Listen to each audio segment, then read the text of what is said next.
we've heard from you before, well before this sort of preliminary grand jury report came out late on Friday. You were very critical of some of the counties that have not come into compliance with the Public Safety Act, and now we hear it from a different office. What was your reaction? Well, you know, I wish I could say I was surprised, and I'm not. We are making some progress, but not enough progress, and there's not enough of a sense of urgency on the part of some of these districts. They just need to get it done. School goes back in August. It's been almost a year and a half now, and the law is the law, and people just need to follow it, and they need to get in compliance with it. So, you know, I'm aware the commission will be meeting again in August. We have a survey out trying to get updates on who's in compliance and who's not with certain areas. So based upon what we do in June, I wasn't totally shocked by it. That said, I think what you said in June was that, you know, soon I'm going to actually start naming names of these districts that aren't in compliance. We didn't get that on Friday. When do you expect to be sort of the deadline for you to start calling these people out publicly? Well, I would say that the commission meeting begins on August 14th. I would say by that time we're going to do it. We had said August 1st is the deadline. We're in the process now of doing the surveys to get the information back. Whether it'll be back in time for that, we'll see. You know, but the complacency is what bothers me the most. Is that, and I think the complacency is caused by people who have this mindset and this attitude erroneously that it can't happen here, it won't happen to me. You know, what people need to remember is that 2 days before this incident is the city of Parkland was named by the Chamber of Commerce as the safest city in the state of Florida. It can happen anywhere, anytime, any place at the hands of anybody. And people need to realize that these legal requirements are there for a reason, because they will make their kids safer, because they will make the school safer.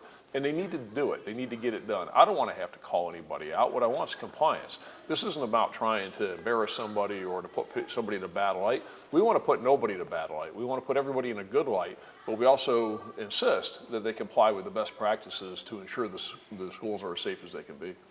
From the wording of the law, from how the law is written, is it incumbent upon the districts to get this worked out? Is it incumbent upon sheriff's offices to work with districts? Is it, I mean, like, where does the responsibility ultimately lie? Well, I think ultimately it needs to be a partnership, but ultimately it's the responsibility of the school districts and the charter schools to ensure that they are in compliance. There's obligations on the part of law enforcement and other first responders to help them, to assist them, facilitate, and to help them get where they need to be. But ultimately it's up to them. As an example, the requirement that there be a safe school officer on every campus, ultimately it's the responsibility of the districts to do that and the charter schools to do that. There's a new provision in Senate Bill 7030, which just passed, that says that every single district has to have an active shooter response policy.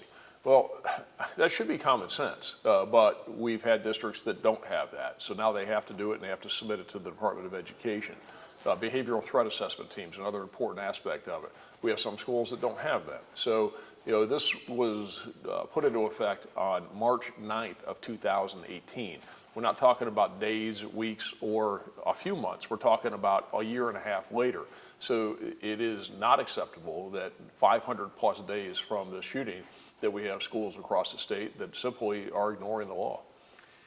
From a financial standpoint, was there enough funding built into the law for districts to be able to comply? I mean, all of these mandates were made, but not a lot of funding was set aside for those mandates. Oh, yes, there were. There was a lot of funding set aside for it. Remember, in the original bill, there was about $500 million.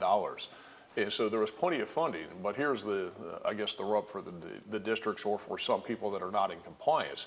The state provided plenty of funding, but they don't like the options that the state provided the funding for. So when people are running around saying that this is an unfunded mandate from the state, that's a false narrative. That is not true. Is that it is funded, especially as it relates to the Guardian program and the requirement of a safe school officer.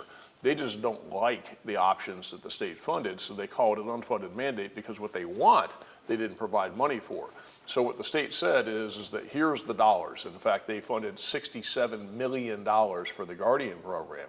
If you don't want to use the money that we're providing for the Guardian program, or what we're providing it for, and you want to do it your own way, well, you can do it your own way, but then you got to pay the bill. But what too many of them want is they want their cake and eat it too. They don't want to use the money for the option that's provided.